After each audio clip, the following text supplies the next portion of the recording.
Hi, this is Pete, and I'm here with Megan to narrate our Singapore trip. It's actually in May now, so a couple of months after the trip, so please excuse us if we don't remember everything. Let's jump into it. Now, this is on the car trip to the airport. It's about lovely summer evening in Auckland, about 9 o'clock at night, and progressively getting darker. When we got to the airport, we characteristically, at least from me, jumped out of the car and let everyone else do the work. I did some videoing and Megan ran off to take a photo. But we got to spend some nice quality time with the family, which was nice after them going to the effort to take us out at the airport.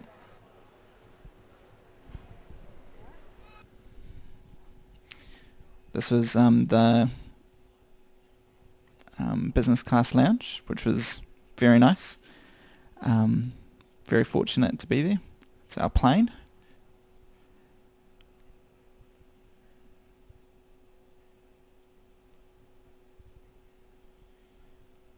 It's almost 9 o'clock New Zealand time. I guess, what does that make it? Megan looking pretty haggard after a night's Singapore time? sleep on an aeroplane. Ah, she looks great. Plane's just waking up. Not a bad night's sleep. As far as aeroplanes go, from what I hear. This is the aeroplane waking up, just about to arrive in Singapore. That guy doesn't look very awake. Yeah, there's the lights of Singapore flying in. Megan's said a few times, and obviously I didn't turn the camera off at that point or this point, so there must be some different rules for business class versus economy because no one told me to. So, and here we are at customs at Singapore Airport.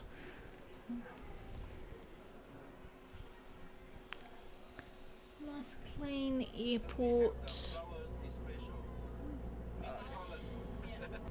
A taxi rides to our hotel where we met a very friendly Singaporean taxi driver. This is the view from our window. Obviously a little bit more is happening. Good morning and welcome to Singapore. Time is 8:10 in the morning, so we've been here for about 2 hours now. We're just stoked at how smoothly things have gone. Last night we went to the airport fairly early, met up with Dave and one of my aunties, Auntie Margaret, and to farewell us. We checked in and got into business class, which we were stoked about, and the flight was pretty smooth. We slept on and off in kind of 1 hour patches, but probably got sort of maybe 5-6 hours sleep, which, you know, for me, I've never got 5-6 hours sleep on a plane flight before, so sets us in good stead for today, so that's really good. And we arrived at, as I said, 6 o'clock this morning, half an hour ahead of schedule, jumped in a taxi and came across, and we're now in our luxurious room at the M Hotel. It's very comfortable. We've been able to have showers, and we're very fortunate to be able to do this as well because check-in time, I think, is about 2 o'clock in the afternoon, so it's been nice that we can check in early and clean ourselves up and get ready for the day. Yeah, we're heading off to Sentosa shortly, so just getting ourselves organised, and you should see some shots of that. Thanks, bye. This is the other view of our room. And the pool. We didn't spend a huge amount of time in the pool this time, but on previous trips, this is where I stayed when I travelled to Singapore before, and so I know the pool well. Not so much the gym, I might say. It's the cable car building. We shortly will be travelling up there. Presently, we're trying to figure out how to get onto the cable car. Yeah, that took us a while. Then when we got there, we didn't actually know how to buy tickets or where to go. It was quite confusing, actually. Still not sure that we did what we were supposed to do.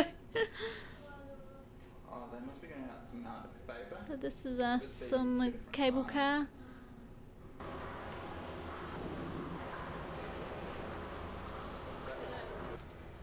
Now this is us on the cable car. It's the ferry terminal. Understand it's got quite sort of a history. These are sort of the new ferry terminals, if you like, with the cruise ships. And that was a Merlion, wasn't it? Keep getting that wrong. Massive statue.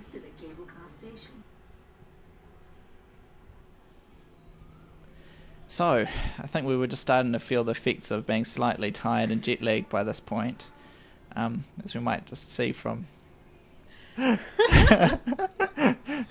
I think Megan would have liked me to cut that out. So this is looking back towards the docks from sort of the opposite direction from where our hotel was. So one of the attractions at Sentosa was their what was it called? Butterfly Farm Park. And so they had a whole lot of fossils and information, and then shortly, here we go, there's the first one. Beautiful open aviary of butterflies. Yeah, it was a lovely area. So humid though. No, I'm just filming now. I was amazed at these butterflies, how they, were just oblivious to us. I mean, especially this one. Look how close Megan's getting. Big monster in its territory.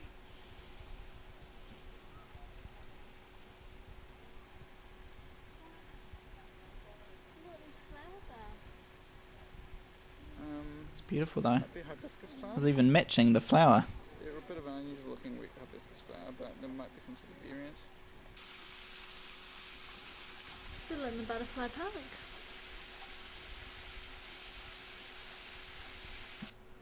Oh, that's not a butterfly. Gorgeous turtle. Not so good, gorgeous. Not so gorgeous at all. Yeah, that snake was a bit freaky.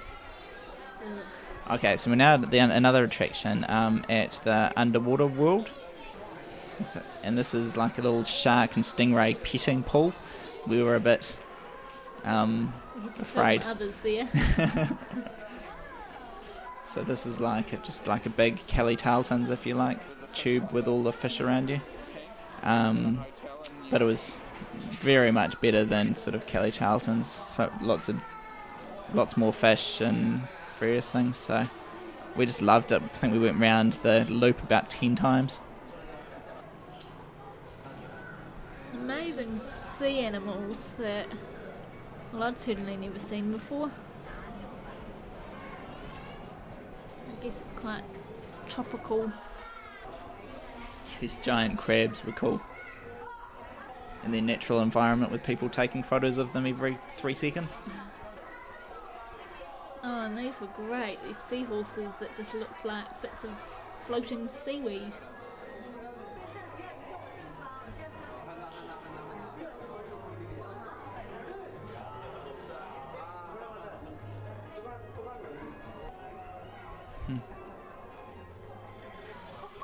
It was like this when we went fishing. Yeah, I don't think you'd have too many problems catching fish if you decided to drop a line into this pool.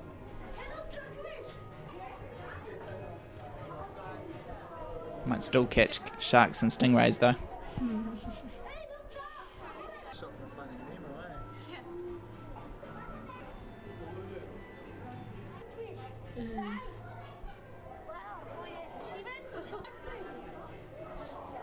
Push the shark. Yeah.